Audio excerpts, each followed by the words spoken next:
오늘 읽은 이 본 말씀은 예수님께서 나인성에 가셔서 행하신 일을 우리에게 증거해주고 있습니다. 정말 예수님께서 이 땅에서 행하신 일들을 살펴보는 것은 너무나 중요한데요. 왜냐하면 그 모든 것들이 다 하나님의 뜻을 드러내시고 그리고 그 하나님의 뜻을 성취하시는 것이기 때문입니다. 우리 잘 아는 것처럼 예수님께서 이 땅에 오신 것은 바로 하나님의 뜻대로 오셨고 그리고 그 뜻을 온전히 이루신 분이 바로 예수님이십니다. 그래서 예수님은 처음부터 끝까지 하나님의 뜻대로만 행하신 분이십니다. 그래서 요한복음 6장 38절로 39절에서 이렇게 말씀하고 계시는데요.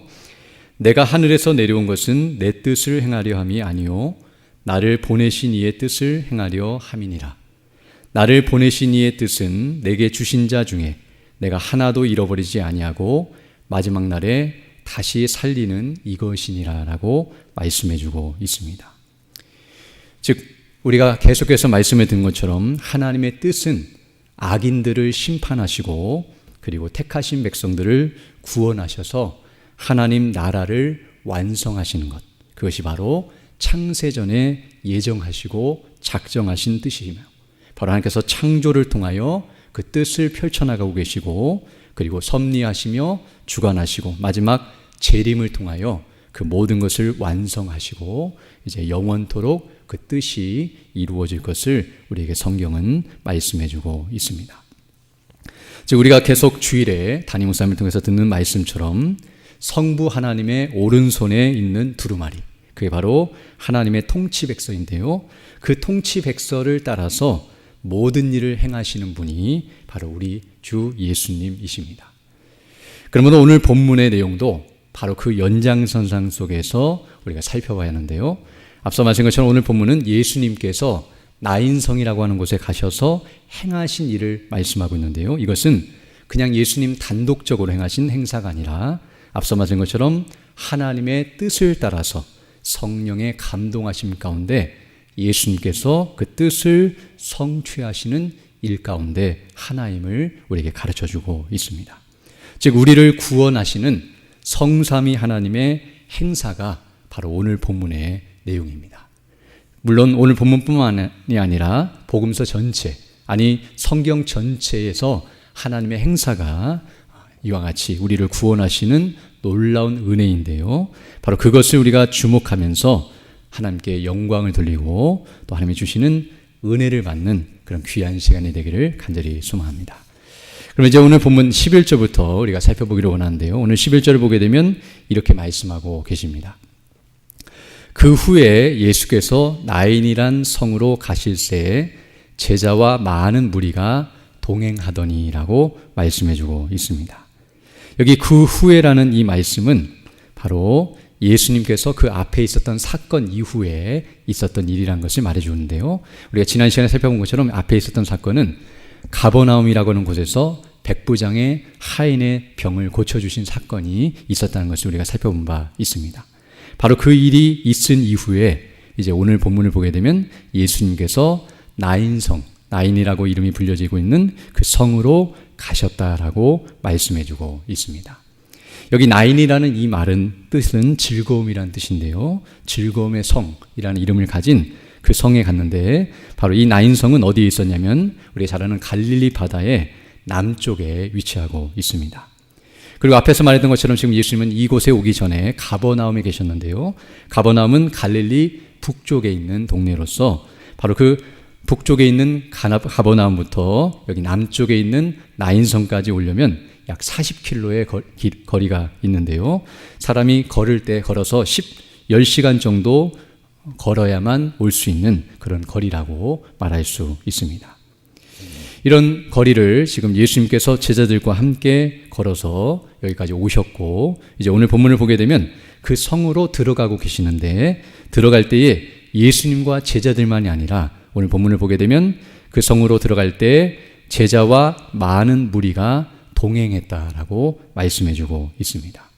즉 이때 정도는 아직 예수님의 초창기이긴 하지만 초기 사역이지만 그래도 예수님께서 여러 병든 자들을 고쳐주시고 또 예수님 말씀을 증거하시고 또 이적과 기사를 베푸시는 일들이 있었기 때문에 여러 지역에 소문이 퍼졌고 또 백부장의 하인을 살려줬던 이 사건도 바로 전에 있었기 때문에 이런 소문들을 듣고서 사람들이 예수님을 만나기 위해 찾아왔고 또 그 예수님과 함께 예수님의 말씀도 듣고 또 예수님 행하시는 일들도 듣기 위해 소문을 듣고 몰려든 사람들이란 것을 알 수 있습니다.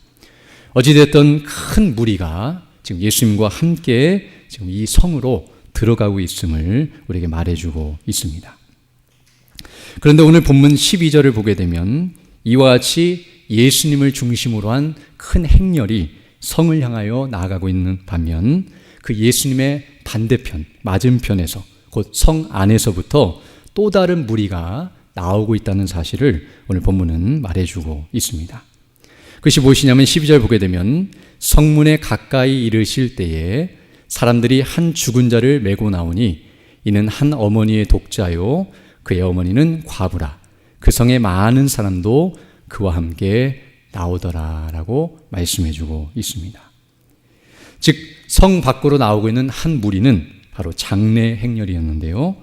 한 죽은 자는 바로 한 과부의 외아들로서 남편을 잃고 외동 아들 한 명만 데리고 지금 살고 있는 정말 연약하고 힘든 상태에 있는 이들이었지만 그 아들마저도 죽어서 이제 그 아들의 시신을 올려놓은 관을 메고서 많은 사람들이 그 장례 행렬에 함께 동참하며 슬퍼하며 나오고 있는 모습이란 것을 우리에게 말씀해주고 있습니다. 오늘 본문을 보게 되면 그 죽은 자는 한 어머니의 독자였다. 즉 하나밖에 없는 아들이었는데 그 아들이 죽었고 그리고 그 어머니는 과부라. 남편이 이미 죽었고 그리고 아들밖에 없는데 그 아들까지 죽은 상태라는 사실을 말해줌으로써 남편도 잃고 자식도 잃어서 홀로 남겨진 이 여인의 비참함과 비통함을 이와 같이 말해주고 있습니다. 정말 얼마나 힘들고 어려울지를 우리가 이 말씀을 통해서 이해할 수 있는데요. 그래서 오늘 본문을 보게 되면 그 성에 많은 사람도 그와 함께 나왔다라고 말씀해주고 있습니다. 즉 이들은 가난했을 것이고 또 아무것도 채비도 없고 화려한 장례 절차를 밟을 수 없었겠지만 그러나 그들의 딱한 사정과 또 그들을 불쌍히 여기는 수많은 동네 사람들이 그들과 함께 나오고 있었고 함께 슬퍼하며 또 위로해 주면서 함께 그 장례 행렬이 진행되고 있다는 사실을 우리에게 말해주고 있습니다. 이처럼 오늘 본문을 보게 되면 나인성에서 두 개의 큰 행렬이 서로 마주치고 있는 모습을 보게 되는데요. 바로 그 두 행렬은 예수님을 중심으로 한 행렬과 그리고 한 죽은 자를 메고 나오는 장례 행렬이라는 것을 볼 수 있으며 바로 그 나인성, 성으로 들어가는 이들과 성에서 나오는 그 두 행렬이 지금 성에서 입구에서 만나고 있다는 사실을 우리에게 말해주고 있습니다. 그런데 오늘 본문을 보게 되면 이 두 행렬이 서로 극명한 대조를 이루고 있다는 사실을 우리에게 가르쳐주고 있는데요. 앞서 말한 것처럼 예수님과 함께하고 있는 한 무리, 그 행렬은 기쁨과 즐거움으로 가득 차 있습니다. 즉 예수님을 만났고 또 예수님 행하실 일들을 생각하면서 모두가 기대하고 기쁨과 감사와 즐거움으로 기뻐 뛰면서 예수님과 함께 성으로 들어가고 있습니다. 그리고 그들 가운데는 생명과 소망의 메시지가 들려지고 또 그들은 정말 예수님의 생명의 주이심을 생각하면서 또 예수님 행하실 일을 소망하면서 그 행렬이 진행되고 있습니다. 그러나 반대로 반대편에서 오고 있는 장례 행렬은 정반대의 모습을 보여주고 있는데요. 앞서 기쁨과 즐거움이었다면 이 장례 행렬 속에는 반대로 슬픔과 고통이 가득 차 있고 그리고 여기는 생명과 소망이 아니라 죽음과 절망이 가득 찬 행렬이라는 것을 알 수 있습니다. 죽은 자와 죽음을 슬퍼하는 자들과 그리고 어떠한 위로도 받지 못하고 그리고 무덤을 향해 나아가는 아무것도 가진 것이 없고 모든 것이 다 끝나버린 그래서 절망 가운데 있는 행렬이 진행되고 있습니다. 오늘 우리는 이 두 행렬 가운데서 먼저 첫 번째로 이 장례 행렬을 주목해 보고자 합니다. 왜냐하면 오늘 본문에 나오는 이 장례 행렬은 바로 우리의 모습을 보여주기 때문입니다. 오늘 본문에서 한 아들이 죽었고 그리고 그 과부 여인이 슬피 울며 나오고 있는 모습이지만 이 장례 행렬을 통해서 우리는 다시 한번 모든 인생의 비참한 실상을 깨닫게 됩니다. 무엇이냐면 이 모습을 통해서 우리는 죄로 인하여서 죽을 수밖에 없는 인생, 죄와 사망 가운데 종노릇하면서 영원한 멸망을 향하여 나아가는 모든 인생, 곧 죄인의 비참한 현실을 발견하게 됩니다. 2000년 전에 있었던 한 마을의 장례 행렬이지만 그때 한 번으로 끝난 것이 아니라 오고 오는 모든 세대 가운데 이런 비슷한 장례 행렬은 계속 진행되고 있고요. 우리 주변에서도 수많은 장례식이 이루어지고 있고 지금도 수많은 사람들이 죽어가고 있다는 것을 생각할 때에 이 일이 남일이 아니며 우리의 삶과 밀접하고 낯설지 않은 환경이라는 것을 알 수 있습니다. 이런 장례 행렬이 있다는 사실은 모든 사람이 죽음을 맞이할 수밖에 없고 죽음의 그림자가 늘 드리워져 있다는 사실을 우리에게 가르쳐주고 있습니다. 또한 오늘 본문에 나오는 이 장례 행렬은 다름 아닌 죄인된 우리 모두의 행렬이라고 말할 수 있습니다. 앞서 말씀한 것처럼 이런 장례 행렬에 속하는 것은 어느 누구도 예외가 없습니다. 그리고 모든 사람이 태어나는 순간부터 이 행렬에 이미 들어가 있고 이 대열을 따라서 나아갈 수밖에 없습니다.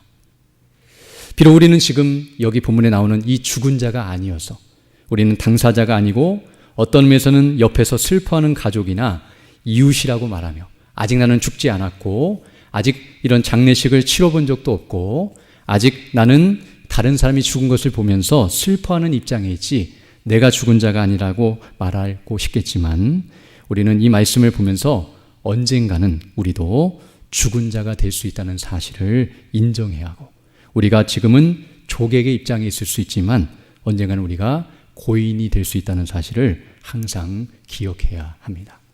우리가 장례식장에 갈 때마다 우리가 조객의 입장으로 갈 때가 있지만 언젠가는 그 앞에 우리가 고인으로 다른 사람이 우리를 조문하는 일이 있을 수 있다는 것을 성경은 줄기차게 가르쳐주고 있습니다. 오늘 본문에 나오는 이 죽은 자, 여기는 아들인데요. 이 아들도 사실은 그 앞에서 아버지가 이미 죽었는데요. 아버지가 죽을 때는 살아있는 자였습니다. 즉 그가 어린 나이였는지는 알 수 없겠지만 몇 살이었는지는 알 수 없겠지만 아버지가 죽을 그 당시에는 이 아들은 생존하여 있었고 어떤 면에서는 엄마를 따라서 그 아버지의 장례 행렬에 옆에 따라가는 아들이었겠지만 지금은 이제 자신이 죽어서 이제 그 어머니가 옆에서 그 장례 행렬을 진행하면서 죽은 자로 나가고 있다는 사실. 그리고 이 옆에서 울고 있는 이 과부된 여인도 어떤 의미에서는 남편과 아들의 뒤를 이어서 언젠가는 자신도 죽은 자가 되어 이런 장례 행렬이 있을 수도 있고 어떤 의미에서는 없을 수도 있는 이렇게 장례 행렬의 한 부분이 될 수밖에 없는 죽음의 그림자 속에 있는 인생의 모습을 보게 됩니다. 또 오늘 본문을 보게 되면 이 죽은 아들을 뒤에 보면 14절에서 예수님께서 청년이라고 말하고 있는데요. 즉 젊은 나이에 이 사람이 죽었다는 사실을 우리에게 말해주고 있습니다.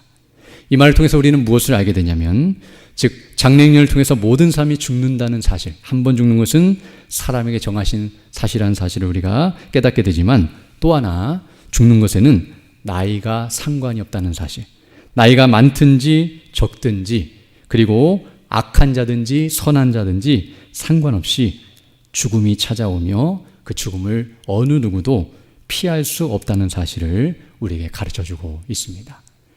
이 아들이 어머니보다 먼저 죽는 것, 태어나는 것은 순서가 있어도 죽는 것은 순서가 없는 것처럼 아무리 젊다 할지라도 먼저 죽을 수 있다는 사실을 이 본문뿐만 아니라 우리의 삶 속에서 우리는 경험하게 되고요.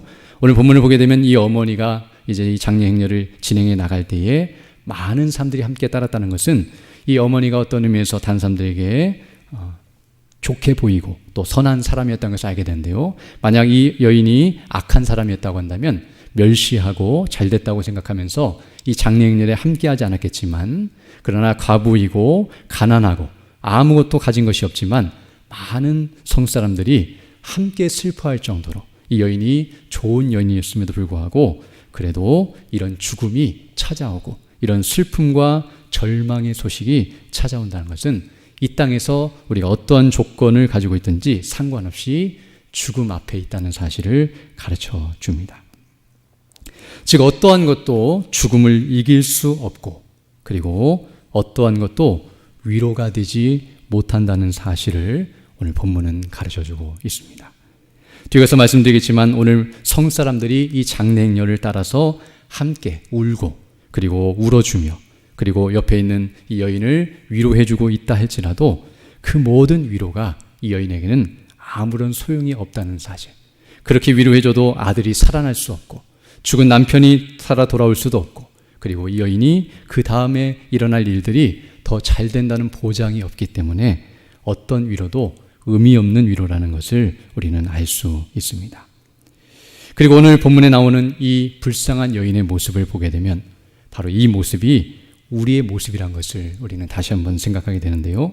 남편도 잃고 자식도 잃어서 아무것도 의지할 것이 없고 보장이 없는 그리고 이제 자식도 죽어서 소망도 없는 오늘날 표현하면 모든 것을 다 잃어버리고 절단나버린 절망 가운데 있는 이런 비참한 모습의 이 여인을 보게 되는데요. 이 여인의 이 모습은 바로 우리의 영적인 실상을 그대로 보여주며 죄인들이 바로 이런 모습이라는 것을 우리에게 가르쳐주고 있습니다. 우리 잘 아는 것처럼 하나님을 잃어버린 인생, 죄를 범하여 하나님께서 그 마음에서 떠나버리고 하나님과 영원토록 이혼한 그런 죄인된 인생은 신랑을 잃어버리고 그리고 그 기업을 잃어버려서 아무런 보장과 소망이 없는 비참한 인생이라는 것을 우리에게 가르쳐주고 있습니다.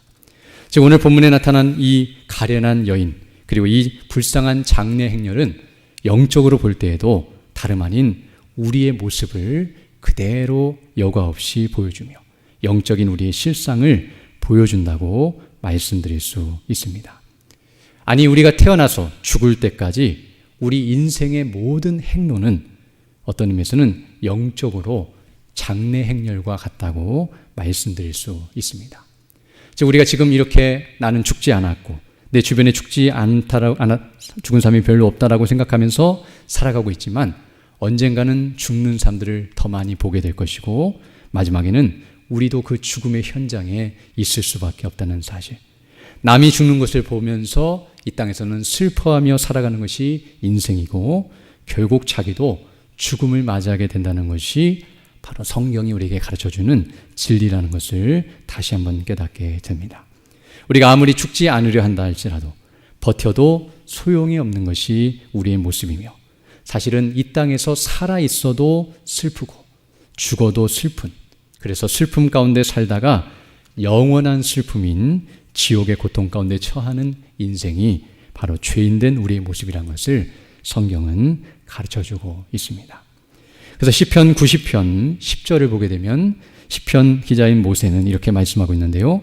우리 연수가 70이요 강건하면 80이라도 그 연수의 자랑은 수고와 슬픔뿐이요 신속히 가니 우리가 날아가니다 라고 말씀해주고 있습니다. 즉 우리의 연수가 길어 보여도 영원에 비하면 매우 짧을 뿐만 아니라 그 짧은 순간마저도 기쁨과 감사와 영광이 아니라 수고와 슬픔과 헛됨으로 가득 차 있고 그리고 그날도 너무나 신속히 가서 빨리 사라져버리는 것이 인생이라는 것을 우리에게 가르쳐주며 우리도 이 바로 장례 행렬의 한 부분을 차지하면서 이 땅을 살다가 마지막에 멸망에 이르게 되는 것이 우리의 모습임을 가르쳐주고 있습니다. 그리고 어느 인생도 이 영적인 장례 행렬을 막거나 멈추게 할 수 없습니다. 즉 자신의 죽음을 막거나 다른 이들의 죽음을 멈추게 만들 수 없고 도도히 흐르는 죽음의 강에서 떠내려가는 죽은 물고기와 같이 그 강물을 거슬러 올라가서 생명을 얻을 수 없을 뿐만 아니라 그 거센 물줄기를 결코 막을 수 없다는 것을 우리는 잘 알고 있습니다. 즉 모든 것을 집어삼키는 쓰나미처럼 죽음의 물줄기가 모든 인생을 다 뒤덮고 있으며 우리 모두가 거기에 휩쓸려서 죽어가고 있는, 아니 죽어서 떠내려가고 있는 모습이 죄인된 우리의 모습이란 것을 우리가 알게 됩니다. 그럼 오늘 본문에 나타난 이 장래 행렬을 보면서 단순히 그들의 슬픔과 그들의 고통이라고 여기는 것이 아니라 이것을 통해서 인생의 단면을 보게 되고 인생의 본질을 보게 되며 바로 우리가 걸어가야 하고 우리가 당하게 되는 비참한 현실이라는 것을 깨달으며 죄로 인하여 사망 가운데 있는 우리의 모습임을 우리가 깨닫고 다시 한번 정말 하나님 앞에서 우리가 어떤 인생인지를 돌아보는 지혜가 있어야 할 줄로 믿습니다. 그런데 이제 오늘 본문을 보게 되면 이런 비참한 자리 가운데서 정말 놀라운 일이 일어나고 있음을 우리에게 가르쳐주고 있습니다. 그것은 무엇이냐면 오늘 이렇게 장래 행렬이 진행되고 있는데 이 장래 행렬을 멈추게 하시고 죽은 자를 살려내시고 그리고 그들로 하여금 기뻐하고 감사하면서 하나님께 영광을 돌리게 하고 계시는 모습이 나오고 있기 때문입니다. 그분이 바로 예수님이십니다. 앞서 말씀한 것처럼 지금 이런 행렬이 진행되는데 오늘 본문을 보게 되면 예수님께서 가까이 가셔서 그 행렬을 멈추게 하고 계십니다. 13절부터 보게 되면 이렇게 말씀하고 있는데요. 주께서 과부를 보시고 불쌍히 여기사 울지 말라 하시고 가까이 가서 그 관에 손을 대시니 맨 자들이 서는지라 라고 말씀해 주고 있습니다. 지금 그 장래 행렬이 오는 것을 예수님이 보시면서 그 과부의 눈물과 그 마음의 고통을 보시며 불쌍히 여기고 계시다고 말씀하고 있습니다. 사실 이 과부는 예수님을 지금 처음 만났고 예수님을 알지도 못하는데 예수님은 이미 이 과부가 누군지를 알고 계시고 이 과부의 상황이 어떤지를 알고 계시고 그의 마음과 그의 형편과 그의 비참한 현실을 다 알고 계시면서 불쌍히 여기고 계시다고 말하고 있습니다. 여기에서 불쌍히 여기다는 이 말은 헬라어로 그냥 단순히 긍휼히 여기고 또 어렵게 여긴다는 그런 표현이 아니라 창자가 찢어지는 것과 같은 애간장이 녹는 것과 같은 그런 고통을 느끼는 그런 마음의 상태인데요. 바로 예수님께서는 이 여인을 보시면서 그와 같은 마음의 고통을 느끼시고 또 그와 같이 그를 불쌍히 여기고 계시다는 것을 우리에게 말씀해 주고 있습니다. 그러면서 오늘 본문을 보게 되면 그에게 울지 말라고 말씀하고 있습니다. 그리고 단순히 그냥 말씀만 하시는 것이 아니라 14절을 보게 되면 그 가까이 가셔서 오고 있는 그 장례 행렬을 멈추게 하기 위해서 관에 손을 대고 계십니다. 당시에 관 안에는 시신이 있었고 또 어떤 경우에는 뚜껑을 덮지 않고 시신이 있는 경우도 있었는데요. 바로 그 시신이 있는 관에 부정하게 여길 수 있는 그런 상황 속에 있었음에도 불구하고 예수님께서 직접 손을 대시면서 장례 행렬을 멈추게 하고 계십니다. 그리고 그냥 말씀만 하시는 것이 아니라 오늘 본문을 보게 되면 예수님께서 청년을 향하여 청년아 내가 네게 말하노니 일어나라 라고 능력을 베풀고 계시는 모습을 보여주고 있습니다. 그러자 15절 보게 되면 죽었던 자가 일어나 앉고 말도 하거늘 예수께서 그를 어머니에게 주시니 모든 사람이 두려워하며 하나님께 영광을 돌려 이르되 큰 선지자가 우리 가운데 일어나셨다 하고 또 하나님께서 자기 백성을 돌보셨다 하더라 라고 말씀하고 있습니다.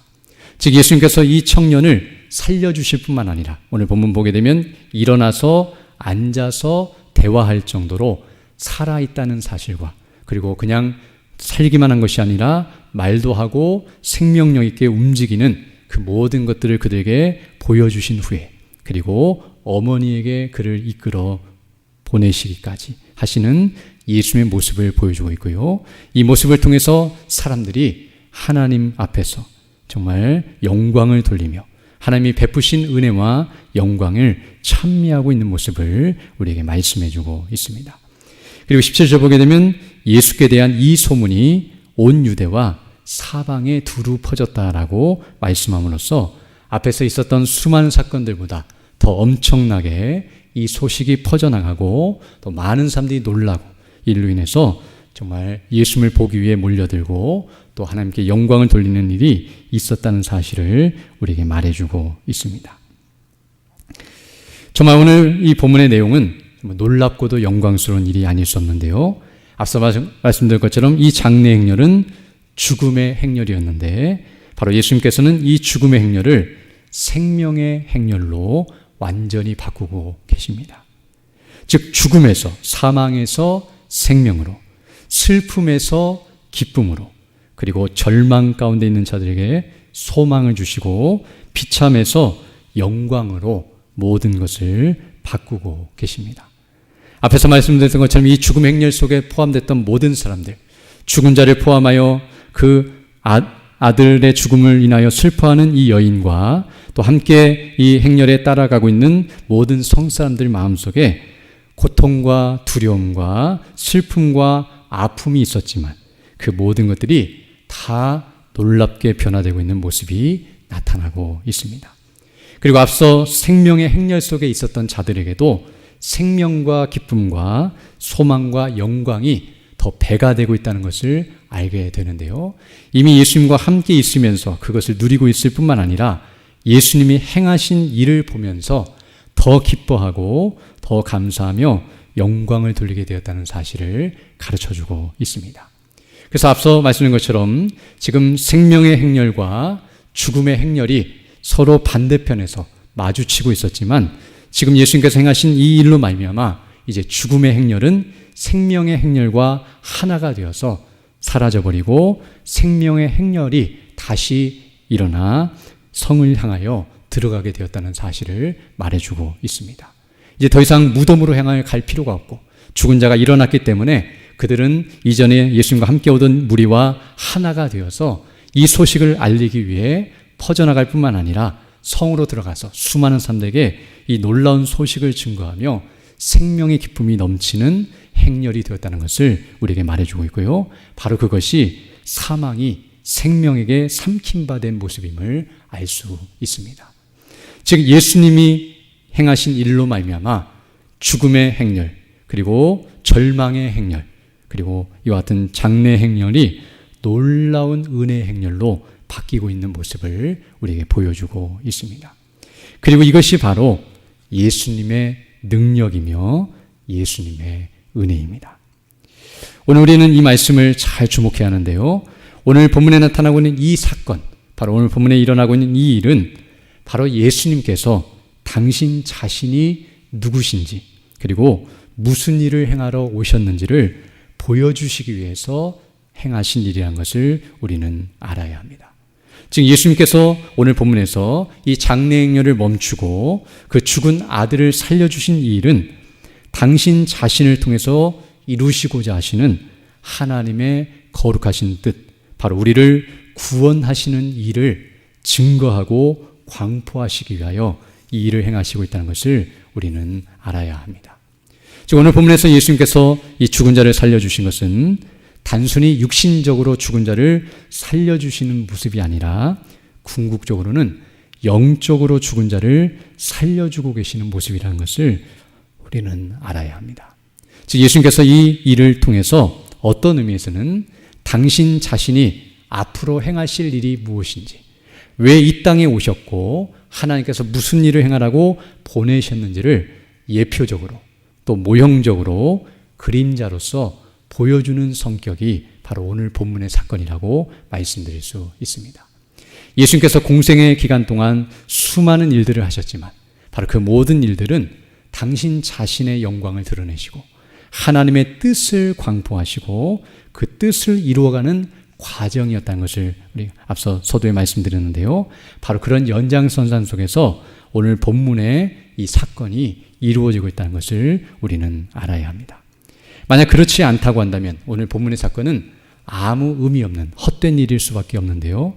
오늘 본문에서 예수님께서 이 죽은 자를 살려주셨다 할지라도 이것이 그냥 단순히 육신적으로 살려주신 것이지 영적으로 살려주시는 것이 아니라고 한다면, 예수님께서 우리를 육신적으로는 살려주실 수 있을지 몰라도 영적으로 우리의 영혼을 영원히 살려주시는 일이 있지 않다고 한다면 이렇게 육신적으로 살아나는 것은 아무 의미가 없는 헛된 일일 수밖에 없습니다.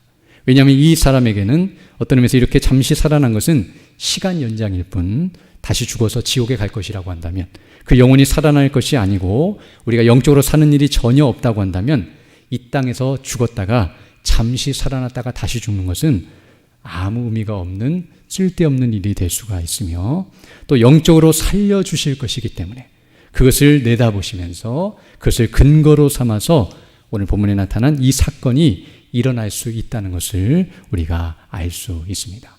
예수님께서 이와 같이 병든 자를 고쳐주시고 죽은 자를 살려주시는 이유는 단순히 우리의 육신적인 문제를 해결하기 위해서 일을 행하시는 것이 아니라, 바로 예수님이 누구신가를 보여주실 뿐만 아니라 대속의 사건, 십자가에 못 박혀 죽으시고 부활하셔서 우리를 구원하시는 그 놀라우신 사건을 내다보시면서 미리 적용하시고 그 능력을 힘입어서 이와 같은 일을 행하시고 있다는 사실을 우리는 알아야 합니다.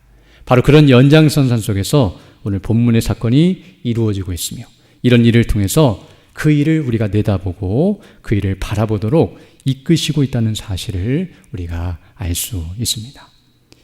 만약 예수님께서 죄를 이기지 못하신다면 사망도 이길 수 없으며, 죄를 이기셨기 때문에 바로 이와 같이 죽음, 사망도 이길 수 있다는 사실을 본문은 우리에게 가르쳐주고 있습니다.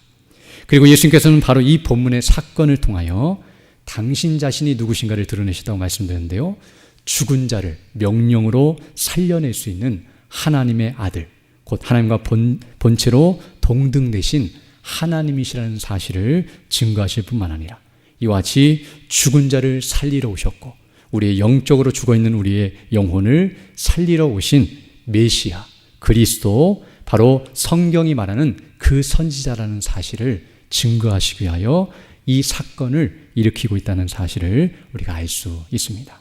그리고 이 모습을 통해서 지금 예수님께서는 바로 이 사건을 목도하는 수많은 사람들에게, 이 사실을 듣는 이들에게 바로 예수님이 이 땅에 오신 구원자이시며 바로 하나님의 거룩하신 뜻, 우리를 구원하시기 위해 오신 바로 그분이시라는 사실을 증거하시는 것이며, 바로 하나님께서 자신을 보내신 뜻이 바로 이와 같이 우리를 구원하실 뜻이며 자신을 통해 이루실 것이 바로 이것이라는 사실을 온천에 광포하고 계시는 모습이라는 것을 알 수 있습니다.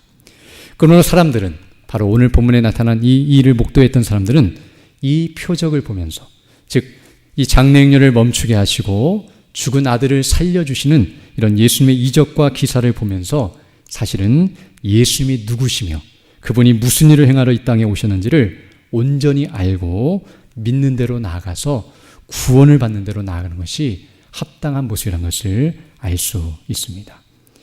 그런데 많은 이들은 이것을 보면서 그것을 알지 못했는데요, 우리가 앞에서 살펴봤던 것처럼 오병이어의 떡을 먹고 떡 먹고 배불러서 그 표적을 보고 예수님을 믿기 위해 온 것이 아니라 떡을 먹고 배불러서 또 떡을 먹기 위해 왔던 사람들처럼 사람들은 육신의 필요를 위해서 예수님을 찾고 또 예수님께 나오지만, 이런 모습을 보면서 우리는 영적인 필요와 영적인 공급을 주시는 은혜를 생각하면서 주께로 나와야 한다는 사실을 우리에게 가르쳐 주고 있습니다.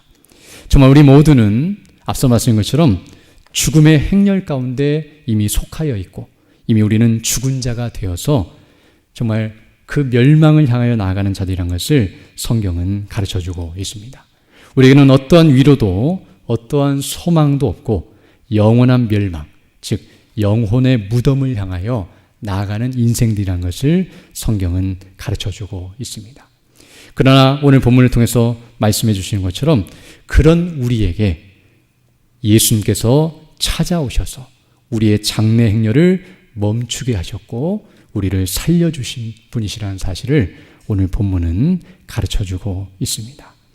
즉 예수님께서는 이와 같은 능력의 하나님이시며 우리를 구원하러 오신 분이시라는 것을 오늘 본문은 우리에게 가르쳐주고 있는 것입니다.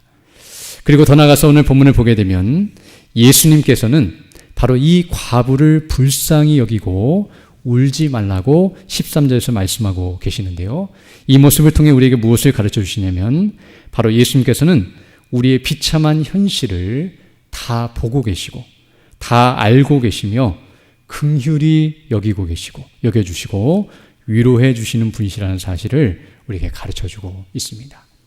앞서 말한 것처럼 이 여인에게는 많은 사람들이 함께 따라가고 있었지만 어떠한 도움도 위로도 되지 못했고, 이 여인이 스스로 예수님을 찾아가서 도와달라고 요청할 만한 어떤 자격도 능력도 없었지만 예수님께서는 이 여인을 불쌍히 여기고 계시며 그의 모든 사정과 형편을 다 알고 계시며 그에게 찾아오셔서 이와 같이 울지 말라고 위로해 주시고 있다는 사실은 바로 우리에게 베푸시는 은혜라는 사실을 알 수 있습니다.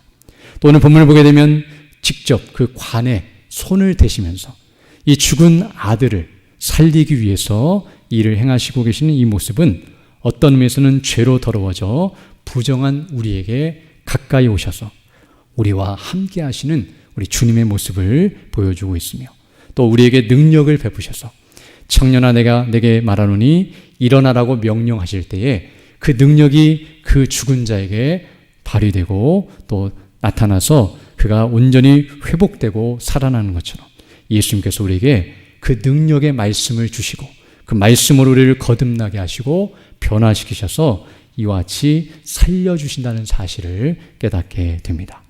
또 오늘 본문을 보게 되면 예수님께서 이 청년을 살리신 후에 바로 그 어머니에게 다시 돌려주시고 있는 모습이 나타나고 있는데요. 이 모습은 어떤 면에서 이 여인에게 도움을 주시고 또 그 여인을 위로해 주시고 소망을 주시는 모습이라고 말씀드릴 수 있는데요. 이 사람을 살리신 후에 나를 따라오라고 말하지 아니하시고 그 어머니 곁에서 그 어머니를 보양하고 또 도와주면서 맡긴 사명을 감당하도록 이끌고 있다는 사실과 또 예수님께서 그에게 사명을 주시며 복음을 증거하도록 이끄시고 있다는 사실을 생각할 때 그러합니다. 이처럼 오늘 본문의 내용은 예수님께서 정말 놀랍게 은혜를 베푸시는 모습이라고 말씀드릴 수 있는데요. 또한 더 나아가서 이 모습은 우연히 일어난 사건이 아니라, 즉 우발적으로 그저 지나가다가 예수님께서 불쌍히 여기셔서 일어난 일이 아니라 하나님의 거룩하신 뜻이 이루어지는 과정 속에 일어난 일임을 우리는 알아야 합니다. 서두에서 말씀드린 것처럼 예수님께서 행하시는 모든 일은 아무 때나 아무 일이나 하신 것이 아니라 처음부터 끝까지 하나님의 뜻대로만 행하시는 분이시기 때문에 바로 하나님의 주권과 섭리 가운데서 그 작정과 예정하심 가운데서 오늘 본문의 사건이 일어나고 있다는 사실, 즉 가버나움에서 백부장의 하인의 종을 고쳐주신 이후에 이 먼 거리까지 나인성까지 오신 것은 다름 아닌 이 죽은 자를 살려내시고 이 여인을 사랑하셔서 그를 하나님께로 인도하시며 그들에게 복음을 증거하시기 위해 바로 이 마을에 오셨다는 것과 바로 이 일을 행하시고 있다는 사실을 우리에게 가르쳐주고 있습니다. 또 우리가 잘 아는 것처럼 복음서를 보게 되면 예수님께서 죽은 자를 살리시되 항상 이런 일을 행하신 것이 아니라 복음서에 보게 되면 딱 3번 야이로의 딸과 나사로를 포함해서 이 여인까지 딱 이 죽은 여인의 아들까지 딱 3명만 살리신 것, 물론 더 있다 할지라도 그 수가 많지 않다는 것을 알게 되는데요. 바로 예수님 곁에 수많은 죽은 자들이 있었지만 예수님께서 모든 죽은 자들을 살려내신 것도 아니고 또 예수님께서 모든 죽은 자들의 장례 행렬을 찾아가서 그에게 이런 능력을 베푸신 것이 아니라 바로 택하신 자들을 찾아가시고 그들에게 이와 같이 은혜를 베푸시고 그들을 살려내시고 이와 같이 능력을 베푸신다는 사실을 생각할 때 바로 하나님께서 이와 같이 은혜를 우리에게 베푸시며 이것이 우리가 받은 구원의 은혜라는 사실을 다시 한번 깨닫게 됩니다. 결론적으로 말씀드리면 오늘 우리는 이 말씀을 상고하면서 살펴보면서 어떤 의미에서는 오늘 본문에 나오는 이 죽었다가 살아난 아들이나 또 이런 아들이 살아난 것을 보게 되고 또 그 아들을 얻게 된 이 여인이나 또는 이 사건을 목도한 사람들이 정말 복되고 영광스럽고 큰 은혜를 받은 자들이라고 우리가 생각할 만하지만 오늘 본문은 그것을 말해주고 있는 것이 아니라 그들처럼 우리도 똑같은 은혜를 받았고 똑같은 구원의 복을 받았고 똑같은 영광 가운데 가고 있다는 것을 오늘 본문은 우리에게 가르쳐주고 있습니다. 예수님께서 이와 같은 일을 행하신 것은 그들에게만 행하신 일이 아니라 이와 같이 예수님께서 정말 죽어있고 그 죽음의 행렬 가운데 있고 영원한 멸망을 향하여 나가는 그런 우리들을 찾아오셔서 우리의 죽음의 그 행렬을 멈추게 하시고 죽어있는 우리를 살려내셔서 바로 이 생명의 대열에 끼게 하시고 그 대열에 속하게 하셔서 예수님과 함께 천성을 향하여 나아가도록 이끄시고 있다는 사실을 우리에게 가르쳐주고 있습니다.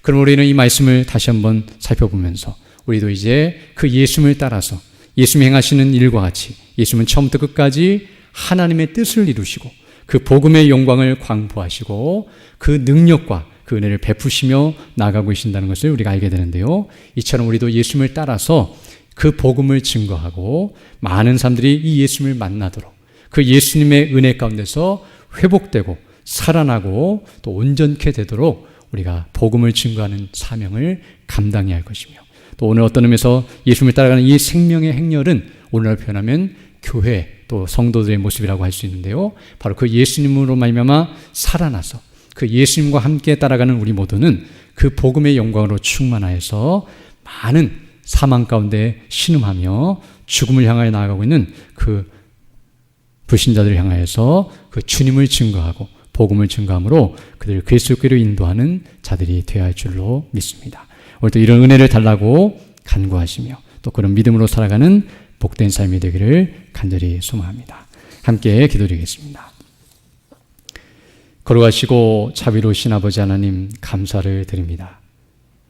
영원한 멸망 가운데 있었고 죄와 사망 가운데 신음하며 하나님도 알지 못하고 정말 하나님과 멀어져서 영원한 비참 가운데 있었던 저희들을 불쌍히 여기시고 긍휼히 여기사 우리 주 예수 그리스도 안에서 우리를 구원하여 주시고 이와 같이 놀라운 생명과 은혜 가운데 거하게 해주신 그 놀라우신 사랑을 생각할 때마다 감사를 드립니다. 오늘도 우리에게 베푸신 은혜와 영광이 무엇인지를 우리가 항상 기억하게 하시고 그 생명의 물줄기를 따라서 그 생명의 원천이신 우리 주 예수 그리스도를 항상 모시며 그 은혜와 영광을 광포하고 증거하는 우리 모두가 되게 해주셔서 정말 만나는 모든 사람들에게 그 예수님을 증거하고 그 예수님을 온전히 드러내고 선포함으로 말미암아 많은 이들이 그 예수님께로 나오며 주님을 만나고 우리와 같이 생명을 얻고 그 생명의 길을 따라서 주께로 더 가까이 나아가는 우리 모두 될 수 있도록 은혜를 더하여 주옵소서. 감사드리며 예수님 이름으로 기도드립니다. 아멘.